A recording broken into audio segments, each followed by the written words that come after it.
Welcome back to TechKidFX for another Hbar price prediction update, which at the time of this recording is trying to battle out with the 20-day MA here on the 1 hour chart, which is now acting as resistance for us to continue gearing up. We have also continued to hold above this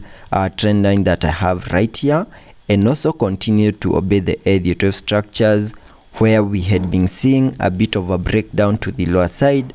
in the formation of this wave 2 in a move that has now managed to get into the minimum retracement area highlighted here on the charts using this red target area.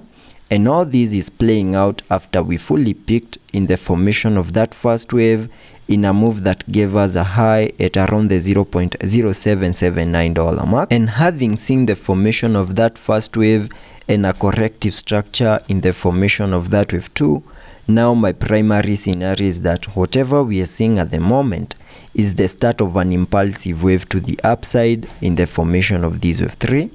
And before I get further into the technical analysis to give you the short-term scenarios and also give you my target areas in the formation of that wave 3, first give this video a thumbs up, subscribe to the channel, and also check out the channel membership. And allow me to first give you my target areas here in the formation of this wave 3 by connecting the Fibonacci's from the low of the first wave to the high of that wave 1, then dragging the fibs to the low of the second wave. And that now gives me a target area in the formation of that wave 3 at the fib level 1.618, and that is at around the $0.0976 mark. And that is the minimum that I'm expecting Hbar to do here on the short-term scenarios. And for that move to also play out, there are key moves that I'm keeping my eyes on. And the first one is that we need to continue gearing up, continue holding above this trend line that I have over here. And as long as we are holding above it, there are high chances that we are going to see a break above the 20-day MA, have support that we need for us to continue gearing up, and also see a break above our key area of resistance at around the $0.0689 mark. Then from there we can expect a successful retest, then continue gearing up and continue unlocking higher prices. And once that move plays out, I will also be keeping my eyes on the wave 1 high, which lies at around the $0.078 mark. And the moment we manage to break above the wave 1 high, then that will be enough confirmation of a massive pump to the upside in the formation of this wave 3. And that is what I'm expecting here on the short-term scenarios here on the Hbar chart, and giving you the long-term expectations here on the Hbar chart,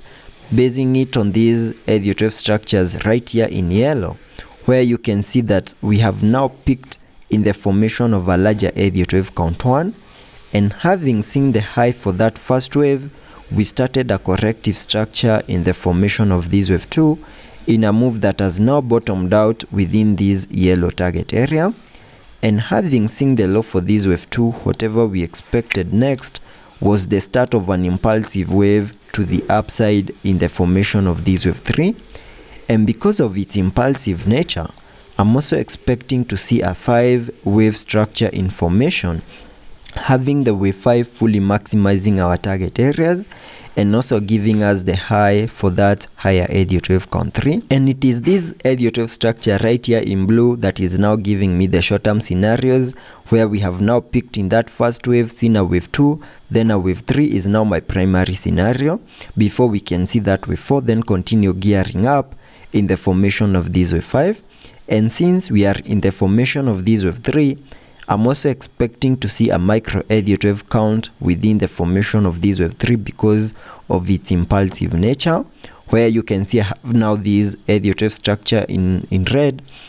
which has just given me the short-term scenarios, where my primary scenario is that we are in the formation of this wave 3, having our target areas at around the $0.098 mark. And that is what I'm expecting here on the Hbar chart on the short-term scenarios and also on the long-term scenarios. And also taking a look at the indicators here on the RSI, we are trading at around the 49 mark, meaning we have massive room for us to fully support higher prices.